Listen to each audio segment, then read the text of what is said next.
My next guest spends a lot of time thinking about severe weather. Paul Kovacs is an economist and the executive director at the Institute for Catastrophic Loss Reduction at Western University. We've reached him in Georgetown, Ontario. Hello, Paul Kovacs. Hi, Duncan. Great to talk with you again. Always good to have you on the show. We see the horrible damage that tornadoes can cause. Is there any way to minimize that kind of damage?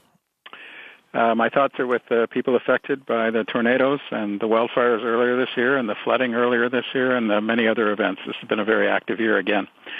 Absolutely. We do $2 or $3 million of research a year trying to come up with ideas about how we can best reduce this. And most of our thoughts go into two broad areas. One is reducing the risk for existing properties, and the other is trying to stop creating more risk. And in both areas, the science has moved a long way. We know a lot.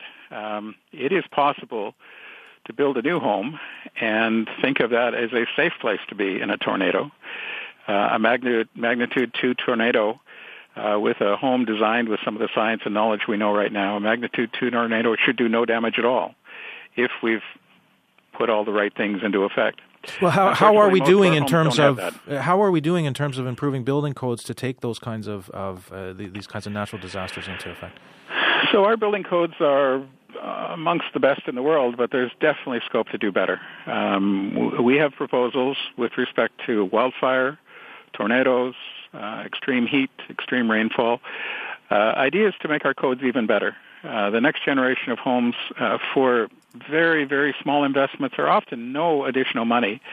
Just a little bit smarter design can take away almost all of the remaining risk that we have in the homes that we're building. We build good homes, we can build better. With extreme wind, like the tornadoes we're looking at, the key is that the homes just need to be connected better.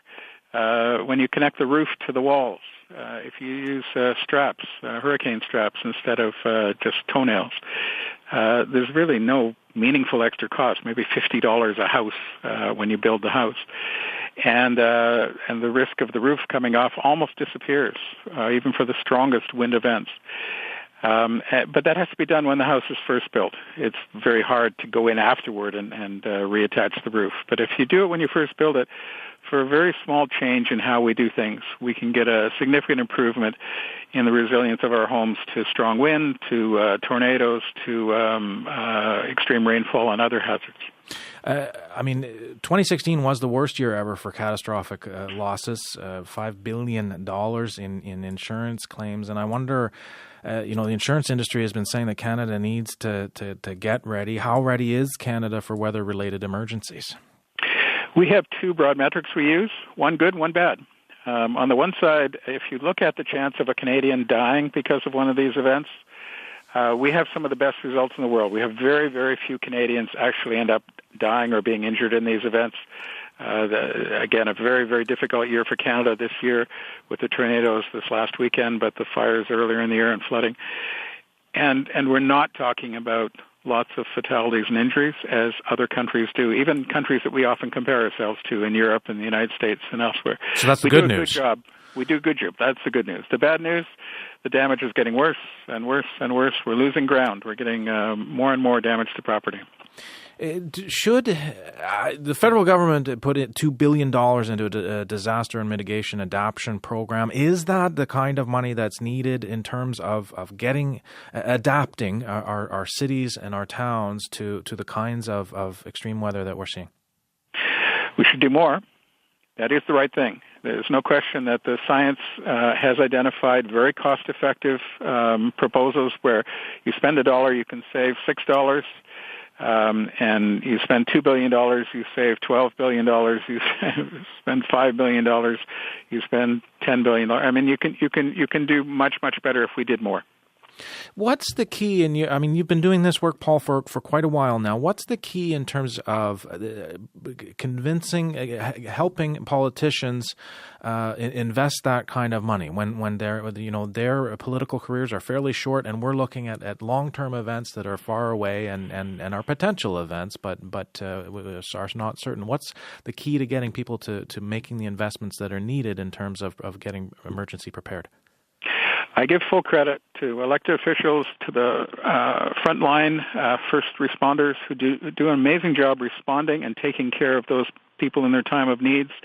Neighbors, others step up, and as Canadians, it is quite remarkable, the stories that come forward. We do very well at responding. We've not done as well on avoiding the need. A magnitude 2 tornado, we know from our work in the laboratory that we can design a home so that that's a safe place to be. You would have no damage to the home if designed with the proper features.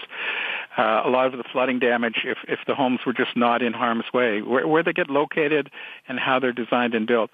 Much of the damage is preventable if we choose to spend the money on risk reduction and on risk stopping creating new risks. All of that is possible. It'd be great if, as a country, we take the commitments we've made, but we pushed even harder on the risk reduction side. It's great that we're good at responding. We can do even better on risk reduction. And the last question for you, Paul Kovacs.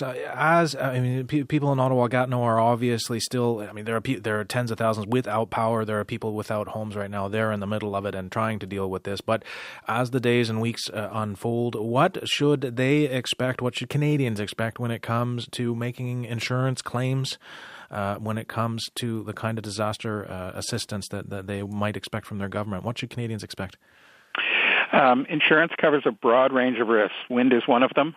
And so I would expect that most of the people affected did choose to purchase insurance, and their insurance policy and in a modern insurance policy will cover wind risk. And so work with their insurance companies, work with these professionals on the insurance business who are in the risk management, risk recovery business. I think most of the damage to homes will be handled by the insurance industry. We will be looking to the government. There's a lot of public buildings that are damaged as well. We're talking about damage to infrastructure and schools and a variety of things. That's where the taxpayers are going to have to step up and help. But I think most of the homeowners are going to have the insurance companies there as a partner helping with the rebuilding process. Paul Kovacs, always good to have your expertise on the show.